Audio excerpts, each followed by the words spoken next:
Hallelujah. Hallelujah. Praise the name of Jesus. यीशु के नाम की We स्तुति serve हो। a wonderful God. हम अद्भुत परमेश्वर की सेवा करते हैं। I see many of people, they do not have a proper direction in their life. मैं देखता हूँ कि बहुत से लोगों के जीवन में सही दिशा निर्देश नहीं होता They है। are always wondering where to go and what to do वो हमेशा यही सोचते हैं कि कहाँ पर जाए और क्या करें, because they do not have a counselor in their life who will be able to guide them as to what they have to do. क्योंकि उनके जीवन में कोई सलाहकार नहीं है जो उनकी अगुवाई करे कि उन्हें क्या करना चाहिए ये बताए। We have the greatest friend in the whole world.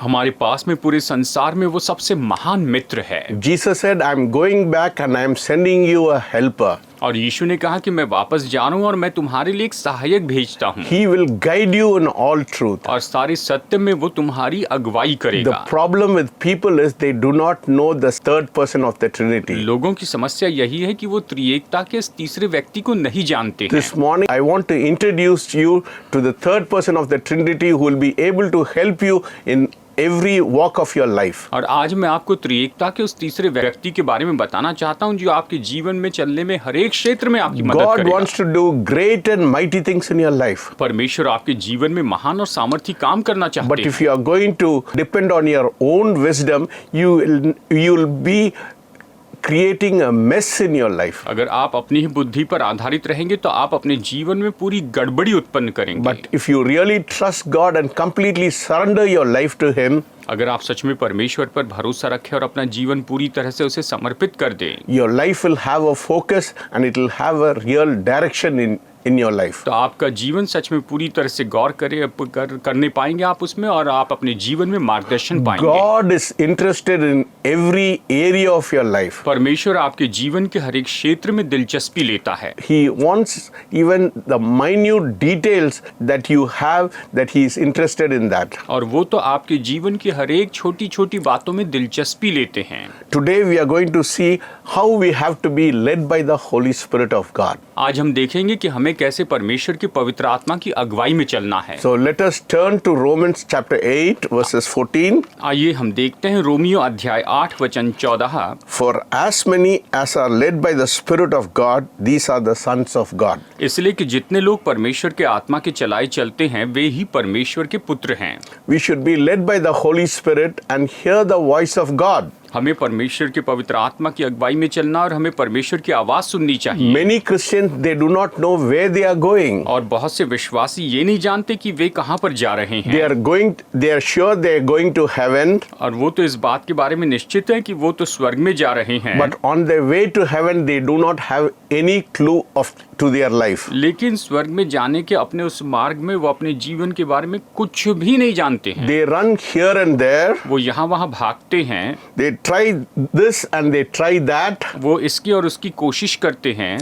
I believe you can hear the voice of God और मैं विश्वास करता हूँ कि आप परमेश्वर की आवाज सुन सकते and हैं you can be led by the Holy Spirit. और आप पवित्र आत्मा की अगुवाई में चल सकते You हैं। don't have to flounder here and there. आपको यहाँ वहाँ भटकते रहने की जरूरत नहीं। The only prerequisite is to hear the voice of God. और बस एक ही बात है, एक ही मांग है कि आप परमेश्वर की आवाज को सुनें। As a child of God, परमेश्वर की संतान के रूप में you can learn and master to hear the voice of God आप परमेश्वर की आवाज सुनना सीख सकते हैं और उसमें माहिर हो सकते हैं and to be led by the Holy Spirit. और पवित्र आत्मा की अगुवाई में चल सकते हैं। In Romans chapter 8 verses 16 it says, Romeo अध्याय 8 वचन 16 में ये कहता है, the Spirit himself bears witness with our spirit that we are the children of God. आत्मा आप ही हमारी आत्मा के साथ गवाही देता है कि हम परमेश्वर की संतान हैं। Have you walked in a place and where you have recognized a person who has the Spirit of God in their life? क्या आप कभी ऐसी जगह पर गए हैं और आपने उस व्यक्ति को पहचाना है कि अरे हाँ परमेश्वर का आत्मा इसके जीवन में है। When the Spirit lives inside you,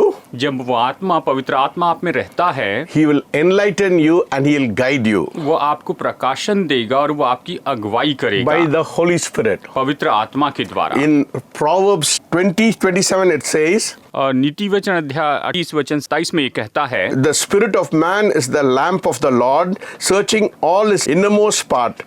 नीति वचन अध्याय 20 वचन 27 में ये कहता है, मनुष्य का आत्मा यहोवा का दीपक है, वो मन की सब बातों की खोज करता है। We contact God not through our mind. हम अपने मन के द्वारा परमेश्वर के साथ संपर्क नहीं रखते We हैं, contact God through our spirit. लेकिन हम अपनी आत्मा के द्वारा परमेश्वर से संपर्क रखते हैं। God is a spirit, and they that worship Him should worship Him in spirit and in truth. परमेश्वर आत्मा है और जो उसकी आराधना करते हैं वो तो आत्मा और सच्चाई से उसकी आराधना करें। There are people who want to contact God physically. ऐसे लोग हैं जो परमेश्वर से शारीरिक रूप में संपर्क बनाना चाहते हैं। There are verses in the Bible which says the angelic appearance were physical. और बाइबल में ऐसे वचन है जहाँ पर हम देखते हैं कि वहाँ पर स्वर्गदूत का जो प्रकट होना था वो तो शारीरिक रूप में हुआ। But the number one way that God contacts you लेकिन नंबर एक तरीका है जिसके द्वारा परमेश्वर आपसे संपर्क करते हैं and speaks to you is through your heart. और आपसे बातें करते हैं, और वो है आपके हृदय के द्वारा। How can you know how to trust your heart? आप कैसे जानेंगे कि मैं अपने हृदय पर कैसे भरोसा When you करूं? are totally surrendered to Him जब आप उसे पूरी तरह से समर्पित हो जाते हैं and submit to His word, और उसके वचन की अधीन हो जाते हैं, then you can trust your heart. तब आप उसके अपने हृदय पर भरोसा कर सकते हैं। Some people say that their heart is evil. कुछ लोग कहते हैं कि इनका हृदय तो बुरा है, दुष्ट है। Yes, if you are not saved, अगर your आपने- heart will be evil. अगर आपने उद्धार नहीं पाया है तो आपका हृदय जो है वो तो बुरा होगा। The biggest problem people have लोगों की सबसे बड़ी यही समस्या है when they are saved and they do not know when they can trust their heart. वो उद्धार तो पाए हैं लेकिन वो कभी ये नहीं जानते कि वो अपने हृदय पर कब भरोसा कर सकते हैं, Because they walk in their flesh क्योंकि वो तो अपनी शारीरिकता में चलते हैं and they do not have a renewed mind. और उनके पास में नया बनाया गया मन नहीं है। But God wants us to have a renewed mind. लेकिन परमेश्वर चाहते हैं कि हमारे पास में नया बनाया गया मन हो। We have to be a spirit conscious person. हमें आत्मा के बारे में सचेत व्यक्ति होना चाहिए। We are not just a body. हम केवल शरीर नहीं हैं, You are a spirit. You are a spirit being. आप तो एक आत्मिक व्यक्ति है। You are made of body, soul and spirit. आप तो बने हैं शरीर, प्राण और आत्मा से। You have a soul which is your mind, आपके पास में प्राण है जो कि आपका मन है, your emotion and your intellect. आपकी भावना और आपकी बुद्धिमत्ता। When people die, जब लोग मर जाते हैं people come around their body तो लोग उनकी देह यानी मृतदेह के आसपास आते हैं, because that is their earthly suit. क्योंकि वो तो उनका इस पृथ्वी पर का घर है या उनका पहरावा है। The Bible says in Thessalonians 5:23, Bible पहला थिस्सलुनीकी अध्याय 5:23 में ये कहता है, let us read 1 Thessalonians 5:23. It says, "Now may the God of peace Himself sanctify you completely, and may your whole spirit, soul, and body be preserved blameless at the coming of our Lord Jesus Christ." पहला थिस्सलुनीकी अध्याय 5:23 कहता है, शांति का परमेश्वर आप ही तुम्हें पूरी रीति से पवित्र करे और तुम्हारी आत्मा और प्राण और देह हमारे प्रभु यीशु मसीह के आने तक पूरे पूरे और निर्दोष सुरक्षित रहें। I am a spirit being. मैं एक आत्मा वाला व्यक्ति हूँ, I have a soul. मेरे पास प्राण है I live in a body. और मैं एक देह में रहता हूँ। Some people कुछ लोग mind are so messed up, उनके मन तो इतनी गड़बड़ी में होते हैं you can't get to their heart. कि आप उनके हृदय तक नहीं पहुंच पाते हैं, That is why the devil takes hold of them. और इसीलिए शैतान उन्हें पकड़ लेता है। Because with drugs and alcohol, क्योंकि ड्रग्स और शराब के द्वारा, and they become so prisoners to their own self. और वो तो केवल अपने आप के ही गुलाम हो जाते हैं, Because their mind is being neutralized क्योंकि उनका मन जो है बिल्कुल ऐसा धीमा कर दिया by गया है by the enemy. शत्रु के द्वारा। I believe in this last days, मैं विश्वास करता हूँ कि इन अंतिम दिनों में people are going to be delivered from all the alcohol and drugs by the Spirit of God. लोग तो परमेश्वर की आत्मा के द्वारा शराब और ड्रग्स से छुटकारा पाएंगे। Yes, God is going to set people free from all drugs and all kinds of addictions. परमेश्वर लोगों को सारे नशे से, ड्रग्स से और बुरी आदतों से छुटकारा देंगे। There is a difference between your spirit and your soul. देखिए, आपके आत्मा में और आपके प्राण में फर्क होता है। The soul is from your mind आपका जो प्राण है वो तो आपके मन से है, and the spirit is from your heart. और जो आत्मा है वो तो आपके हृदय से है। God wants to speak through your heart. परमेश्वर आपके हृदय से बातें करना चाहते हैं। Somebody said, किसी ने कहा, how can we divide the soul and the spirit? हम कैसे आत्मा और प्राण को अलग अलग कर सकते हैं? That is what the word of God says in Hebrews chapter 4 verses 12. और इब्रानियों अध्याय 4 वचन 12 में परमेश्वर का वचन यही तो कहता है, For the word of God is quick and powerful and sharper than the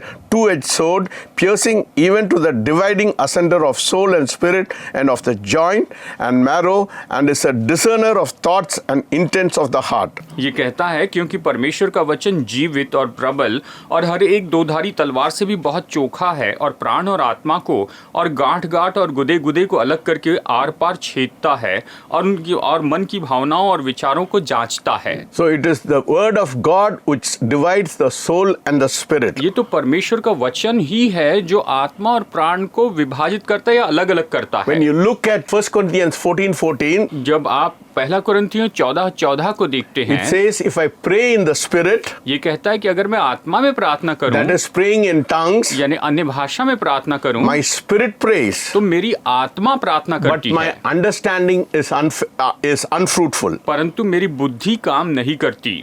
But the moment you pray in a known tongue, लेकिन जिस पल आप जानी हुई भाषा में प्रार्थना करते हैं, it is not coming from your heart, it is coming from your mind. ये आपके हृदय से नहीं आती है, ये तो आपके मन से आती है। If I speak in a known tongue, अगर मैं जानी पहचानी भाषा में बातें करता I'll हूँ, be thinking about the next word which I am going to speak. तो फिर मुझे अगला शब्द जो बोलना है उसी के बारे में सोचते रहूंगा। I am going to speak when I am praying in a certain tongue with my mind. जब मैं अपने मन में किसी भाषा में प्रार्थना करते रहता हूँ तो वो वहाँ पर उस निश्चित भाषा में प्रार्थना करता So हूँ। there are two different places. यहाँ पर दो अलग जगह है। One prayer comes from your heart, एक प्रार्थना तो आपके हृदय से आती है another prayer comes from your mind. और दूसरी प्रार्थना आपके मन से आती है। The prayer which comes from your heart touches the heart of God. जो प्रार्थना आपके हृदय से आती है वो परमेश्वर के हृदय को छू लेती So है। how have we to train ourselves to pray according to the will of God? तो कैसे हमें परमेश्वर की इच्छा के अनुसार प्रार्थना करने के लिए खुद को ट्रेन करना चाहिए। Many people are so confused in their life. बहुत से लोग अपने जीवन में पूरी तरह से गड़बड़ी में हैं That is why they are not able to find direction in their life, और इसीलिए वो अपने जीवन में किसी तरह से कोई दिशा निर्देश नहीं पाते हैं, because their mind is so loaded with the things of the world. क्योंकि उनका मन तो संसार की बातों से इतना भरा हुआ It है, is so corrupt ये तो इतना भ्रष्ट हो चुका because है they are filled with the worldly things, and that is why they are not able to pray according to the will of God. और वो तो संसार की बातों से भरे हुए हैं और इसीलिए वो परमेश्वर की इच्छा के अनुसार प्रार्थना नहीं कर पाते हैं। That is why the Bible says if you pray in an unknown tongue, और इसीलिए बाइबल कहती कि जब आप अन्य भाषा में प्रार्थना करते हैं, you are speaking mysteries to God. आप परमेश्वर से भेद की बात करते हैं। In Romans 8 it says that the Holy Spirit tells us how to pray according to the will of God. Romeo में ये कहता है कि पवित्र आत्मा हमें बताता है कि हम कैसे परमेश्वर की आत्मा की इच्छा के अनुसार प्रार्थना करते जाएं। So there are two kinds of prayer. तो दो तरह की प्रार्थनाएं हैं, One which comes from your heart, एक तो जो आपके हृदय से आती है and another which comes from your mind. और दूसरी जो आपके मन से आती है। The one which is coming from your mind और जो आपके मन से आती है and another which is coming from your spirit.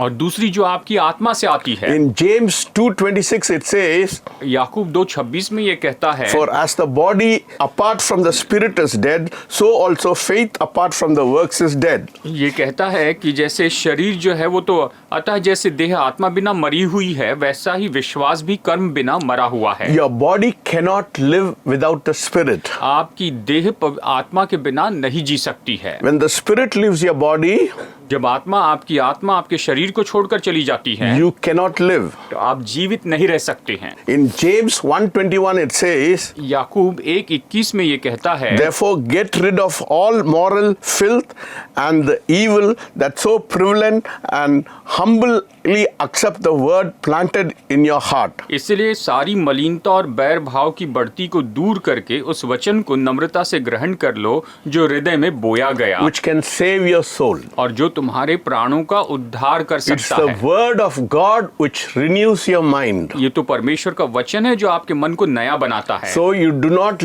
live according to your flesh. और ताकि इसीलिए कि आप अपने शरीर के अनुसार न चले। If your mind is not renewed, अगर आपका मन नया नहीं बनाया गया है, you can't search what God is speaking to you. तो आप बिल्कुल नहीं देख सकते, आप नहीं जान सकते कि परमेश्वर आपसे क्या कह रहे If you हैं। are saved and your mind is not renewed, अगर आपने उद्धार पाया है और आपका मन नया नहीं बनाया गया you है, will have a constant battle inside your heart. तो आपके हृदय में आप निरंतर लड़ते चले जाएंगे। You will have fiery darts of Satan attacking you every moment of your life. और आपके जीवन के हर एक पल में शैतान के वो जलते हुए तीर आप पर हमला करते जाएंगे। But if you have your mind renewed लेकिन अगर आप अपने मन को नया बना लें and every thought you bring to the captivity of the knowledge of Jesus Christ, और हर एक विचार को आप प्रभु यीशु मसीह के ज्ञान में वहां पर आप उसे कैद कर ले, what will happen? तो फिर क्या होगा? It's as it says in Isaiah 26:3,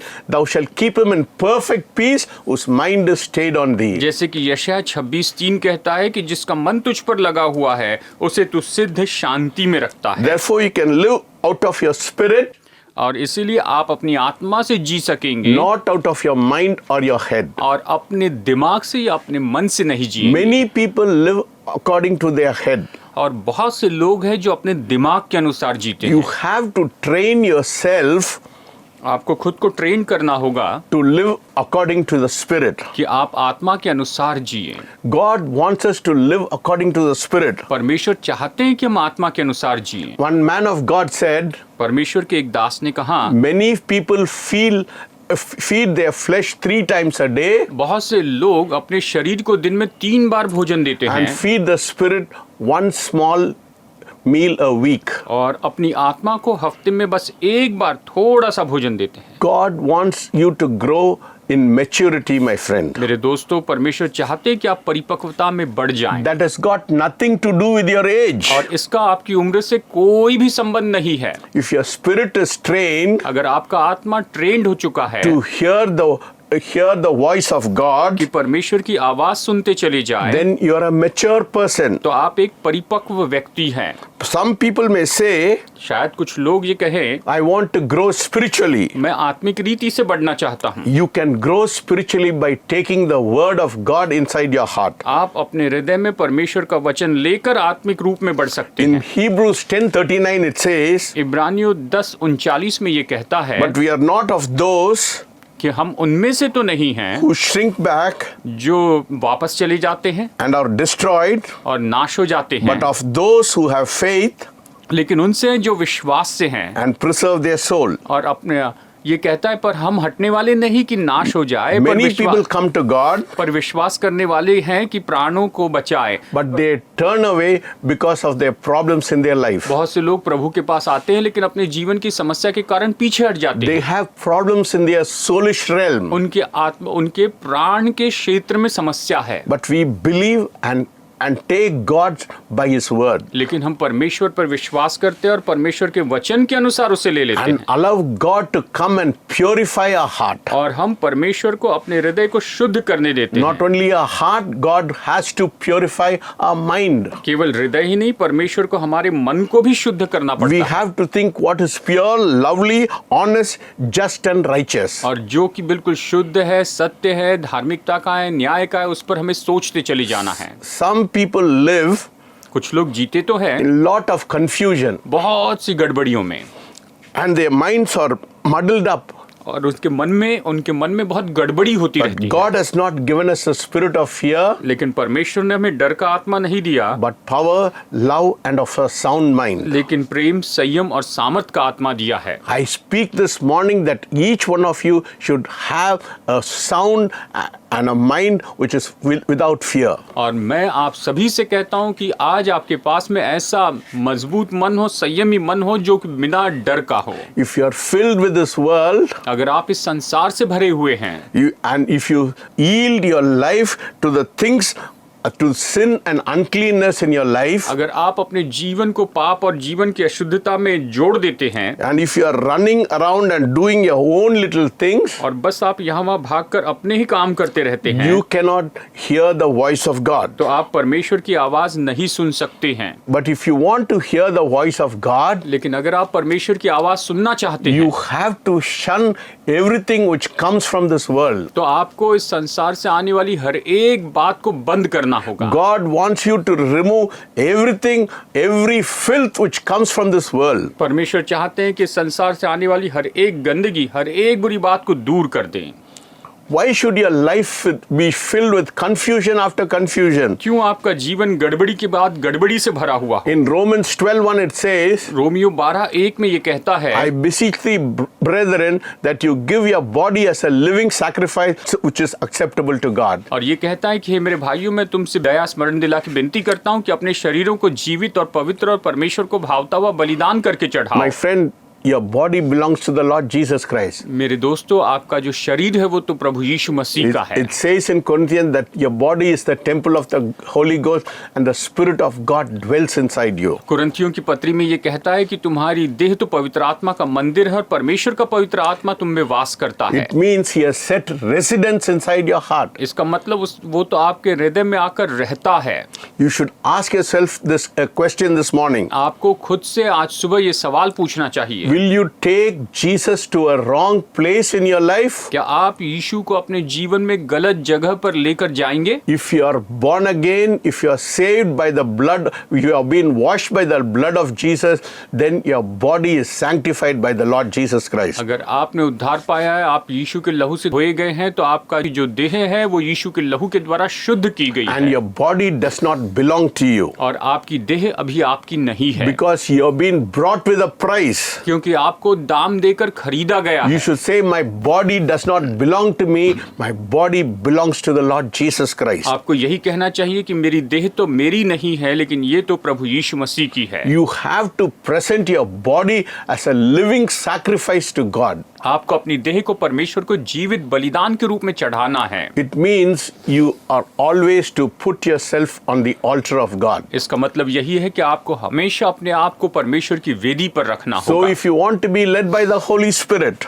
तो अगर आप पवित्र आत्मा की अगुवाई में चलना चाहते you हैं, have to give your body as a living sacrifice to Him. तो आपको अपनी देह को उसे जीवित बलिदान के रूप में देना होगा। You should make yourself available to God. आपको खुद को परमेश्वर के लिए उपलब्ध करवाना होगा। Then God will be able to lead you, my तब friend. परमेश्वर आपकी अगुवाई कर पाएंगे मेरे दोस्तों। In all your ways, God will be able to lead you. आपके हर एक मार्ग में परमेश्वर आपकी अगुवाई कर That पाएंगे। is why I said you have to be led by the Holy Spirit. और इसीलिए मैंने कहा कि आपको पवित्र आत्मा की अगुवाई में चलना Because चाहिए, He is the one who will give you direction in your life. क्योंकि वही है जो आपके जीवन में आपको मार्गदर्शन देंगे। He is the one who will give purpose in your life. वही तो है जो आपके जीवन में उद्देश्य देंगे। He is the one who will plan your life. वही तो है जो आपके जीवन में योजना But बनाएंगे। if you do not give yourself to the Spirit of God, लेकिन अगर आप खुद को परमेश्वर की आत्मा को समर्पित नहीं करते हैं, then how can you have a wonderful life? तो फिर आप कैसे अद्भुत जीवन पा सकते If you हैं? do not hand over your life to the Spirit of God, अगर आप अपने जीवन को परमेश्वर की आत्मा को सौंप नहीं सकते your हैं, life will be full of confusion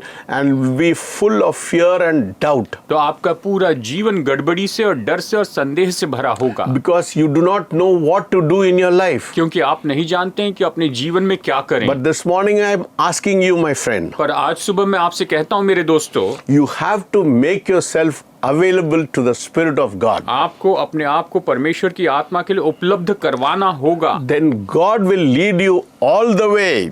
और फिर परमेश्वर हर जगह पर पूरी तरह से आपकी अगुवाई करेंगे। The Spirit of God will tell you what you have to do. परमेश्वर का आत्मा आपको बताएगा कि आपको क्या करना चाहिए। All confusion will leave you. आपकी सारी जो गड़बड़ी है वो आपको छोड़कर चली जाएगी And you will be very clear about the direction of God in your life. और आप अपने जीवन में परमेश्वर के मार्गदर्शन के बारे में बहुत ही स्पष्ट हो जाएंगे। Do you want to be full of clarity in your life? क्या आप अपने जीवन में इस तरह की स्पष्टता से भर जाना चाहते This हैं? morning, I plead with you, my friend. मेरे दोस्तों, आज मैं आपसे विनती करता हूँ, Make yourself available to the Spirit of God. आप अपने आप को परमेश्वर की आत्मा के लिए उपलब्ध करवाइए। Don't trust your own wisdom, अपनी खुद की बुद्धि पर भरोसा मत but रखिए, trust in the wisdom of God. परमेश्वर की बुद्धि पर भरोसा He रखिए। will be able to guide you and He'll be able to do great and mighty things for you. और वही आपका मार्गदर्शन कर सकेंगे और वो आपके लिए महान और सामर्थी काम If करेंगे। you want God to guide you in every area of your life, then your life will be fruitful this morning. अगर आप चाहते हैं कि परमेश्वर आपके जीवन के हर एक क्षेत्र में आपकी अगुवाई करे तो आपका जीवन आज सुबह संपन्न होगा, सफल होगा।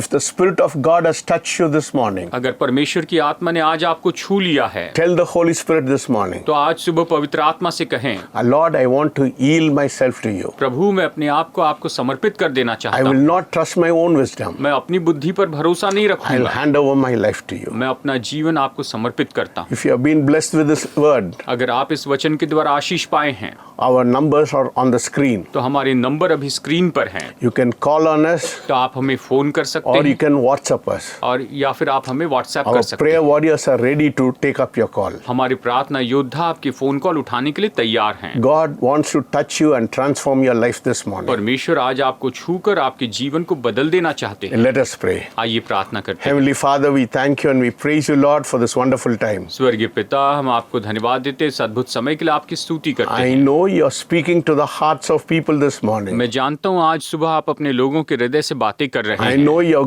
bringing a transformation in their life. मैं जानता हूँ कि आप इनके जीवन में बदलाव लेकर आ You're रहे हैं bringing a change in their mindset, Lord. और प्रभु आप इनके मानसिकता में बदलाव लेकर आ And रहे you've हैं put a supernatural hunger in their life. और आप इनके जीवन में प्रभु अलौकिक ईश्वरीय भूख रख रहे This हैं। morning, I know that they are feeling a need for your presence in their life. आज मैं जानता हूँ प्रभु कि अपने जीवन में आपकी उपस्थिति की जरूरत महसूस We कर रहे thank हैं। you and we praise you and bless you. हम आपको धन्यवाद देते हैं, आपकी स्तुति करते हैं। In Jesus' name I pray. यीशु के नाम में प्रार्थना करता हूँ, Amen. आमीन। May God bless you. प्रभु आपको आशीष दे। To be like Jesus, to be like Jesus, all I ask, to be like Him, all true life's journey.